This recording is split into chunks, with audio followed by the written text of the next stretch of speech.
Nowadays, there's over 50,000 people being treated with Tysabri, but we would like to use it in many more patients. There are hundreds of thousands of patients that are candidates for this drug, but we're concerned about the risk for PML. If we can identify those at the greatest risk, there's a potential to open up this treatment, make it available to several hundred thousand more people in the U.S. and perhaps worldwide, millions of people. Imagine that you're an MS patient. Imagine that Dr. Coulson has the best possible treatment for you.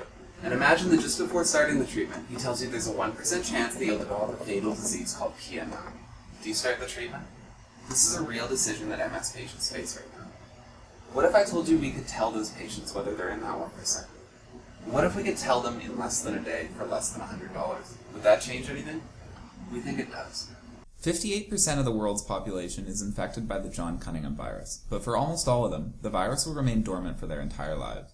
In immunocompromised patients, such as patients taking immunosuppressive drugs, the virus can mutate and cause a fatal disease, or it may never cause a problem at all. And right now there's no product on the market that can distinguish between the mutated strain and the normal strain. This means that 58% of patients are told that they are at risk and treated accordingly. The current test gives misleading information to half of patients. Our solution is simple.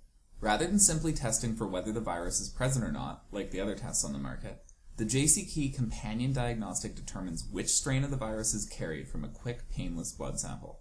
Then we advise the patient accordingly.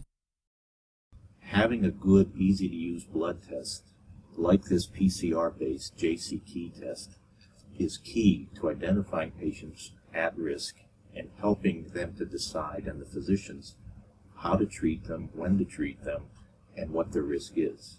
Visit us at JCKeyDiagnostics.com to learn more.